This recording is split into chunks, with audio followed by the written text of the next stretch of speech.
Hello, in this video we're going to explore some upper body cars starting with our cervical or neck cars. You can do this in any position. You can do it kneeling like I am, or you can do it seated or standing, whatever your preference is. We are going to take our arms out to the side, give everything a little squeeze, just enough to keep everything else still. We're going to start with the neck. So we're going to take an inhale first, and as we exhale, we're just going to let that breastbone be very heavy. Those front ribs just drop down. Everything should be relaxed in the front.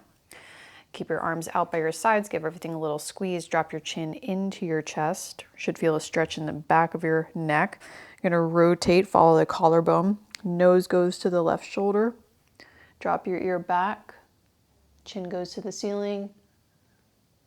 Nose turns to the opposite shoulder. We're gonna find the collarbone on that opposite side, and we're gonna tuck the chin back down in the middle and reverse. Nose to the right. Drop the ear back like we're spilling something out of our ear. Chin to the ceiling, your eyes can follow along. Come all the way, make sure you're getting that full range of motion. But if you have any pinching or any acute pain, you're just gonna make the circle a touch smaller so we can temporarily bypass that sensation. But these should be nice and slow. We should really try to squeeze into our ranges where we want this to be very active, not just a stretch or not just rotating wantonly, but we want it to be very active so we get all this tissue in our neck to be more fluid, more hydrated, more full of oxygen and blood, which is what helps it move a little bit better over time. When you get back to the middle, pause, lift your chin. Don't tuck your chin back, try to stay relaxed. Again, kind of check back in and drop your breastbone, let that be heavy. We're gonna move on to our shoulder blade cars. So you can keep your arms down by your sides. I'm gonna come up to a tall kneeling position. One hand will just kind of stay glued in. Your other arm will start with shoulder blade elevation. So we're gonna go up to the ear, we're gonna rock it back, drop it down towards the back pocket, and forward and around. I'm going to turn to the side so you can see. We're going to go forward, up, back, and around. You're going to try to keep your elbow really straight if you can. And you're going to make a note of anything else that kind of comes up here. Let's go one more in this direction. Try to keep your fingertips or your knuckles in contact with your leg the whole time, and reverse, right? Make sure we can really get that full rotation, working over time to keep the elbow straight. Two more. Nice and slow, but we're still making sure that we get all the way into those joint spaces as far as we can.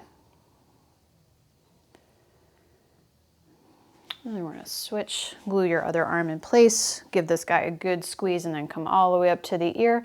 We're gonna rock it forward, down, back. We're going to feel that shoulder blade squeeze in towards the spine and come back up towards the ear. A few more like that. And you can see I'm just taking that hand onto my leg and it's just sliding up and down. So there shouldn't be any forward and back movement of your arm because we're just trying to isolate that shoulder blade. One more. And reverse. All right, head stays very still. Your rib cage stays very still. Your breastbone is still very heavy. Notice if your body wants to kind of pitch forward and arch through the back. Two more. This almost feels like we're carving out a little more space, kind of cleaning out the gunk inside these joints. All right, facing back forward for me. So we're gonna take our one of our arms and just wrap it across the rib cage. This is gonna be kind of your wall or your blocker. Notice if your rib cage wants to pitch forward into that arm, try to keep it still and down. Take your other arm, make a fist. We're going to turn the bicep all the way up to the ceiling. We're going to take it across. We should feel a stretch here through the back of the shoulder, maybe through a little bit more of the side body. All the way up, we're going to use our thumb as a reference. We're going to take that arm as close to the ear as you can. If you have any pain here on the inside, you're just going to take it a little bit farther out away from your ear.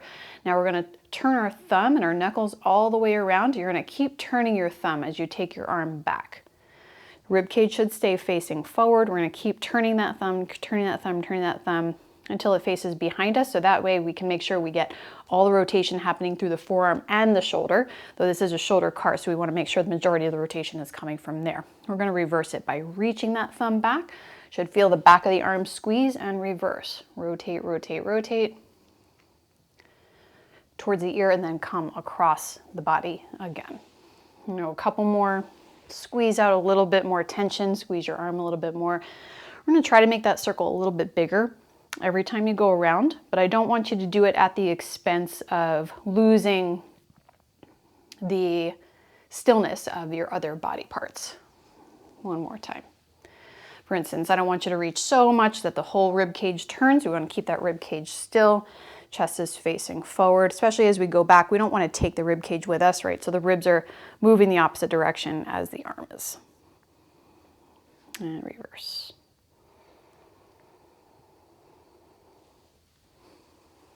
All the way across and down. We're going to switch. Other arm comes across the rib cage. Give everything a good squeeze. Turn that bicep up and sweep it across. Adduction. Up into flexion. Turn the thumb and the knuckles out. Keep your head facing forward, your rib cage facing forward. Thumb ends up behind you. The back of your hand faces your hip and reverse. Squeeze that tricep. Come out the same way you came in to the rotation. Couple more. This should all feel very good. You should never have any pain. So if you have pain or pinching somewhere, you're just going to adjust. Again, that range of motion, make it touch smaller so we can temporarily bypass whatever is pinching, and then you can address it individually as you're able to. Keep those front ribs down as your arm goes up. Really try to stretch, find that rotation happening at the shoulder joint. Really try to spin that bicep, right? We're using the thumb as a reference, but that bicep really has to turn all the way around.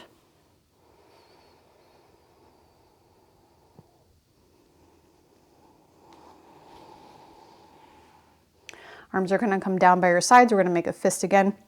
Biceps are going to turn forward. So if I drew an X on my bicep, I want the X to face forward the whole time. I don't want that X to disappear at all. We're going to work on our elbows now. Give everything a good squeeze. We're going to bend our elbows. Pause here. Give it a little squeeze. If you have any pain, just back out a little bit. You're going to rotate your knuckles forward. And then push down. I want you to use a little bit of resistance. We're trying to push the air down. At the bottom, we're going to spin open again. Now, as you go through bending and straightening your arm, we're going to think about rotation as we're doing that, right? So as I rotate forward, I'm going to keep trying to spin my forearms outwards as I bend. Spin the other way and keep trying to spin my forearms internally, right? So that's pronation. We're going to pause at the bottom and reverse, right? Keep trying to spin in pronation. Squeeze all the way, rotate open, and come all the way out. Two more. Breathing should just be steady. Try not to hold your breath. Breathe through your nose if you can. One more.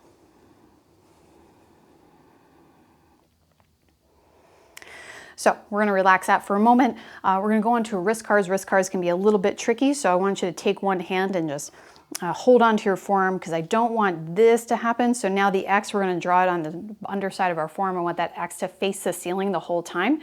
This will take a little bit of practice to get it right. We're going to open up the palm and pull the fingers back towards the elbow. Lock everything in, try not to let your arm move out to the side.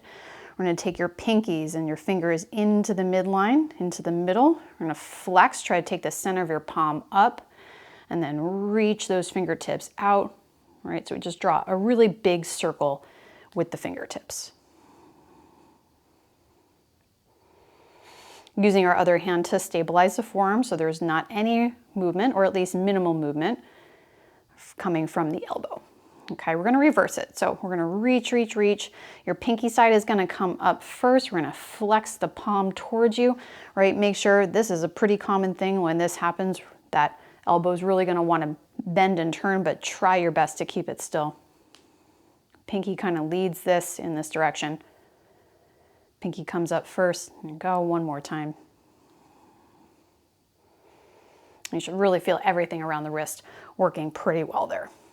Okay, hold on to the other side. We're going to pull those fingertips back. We're going to come into the midline first. So your pinky and all the rest of your fingers are going to sweep inwards towards your navel, come up towards the elbow, reach out. Your thumb reaches out, nice big circle to the side, and back around.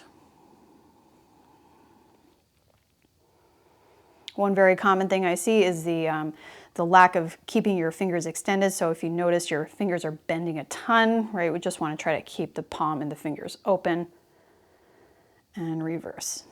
Right? Any extraneous movement is just your body's way of trying to create the movement or do the task that you're asking it to do, but it doesn't necessarily have the motor control, the ability to do that yet. So it's kind of pulling from other stuff to try to get you to do the thing that you want it to do.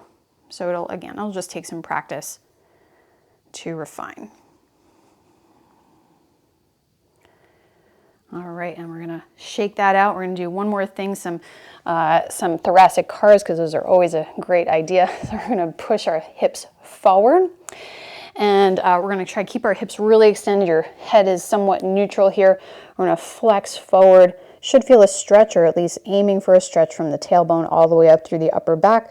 We're gonna rotate, okay, very much like we're twisting a lid off a jar. We're gonna rotate to one side. Keep your hip bones facing forward.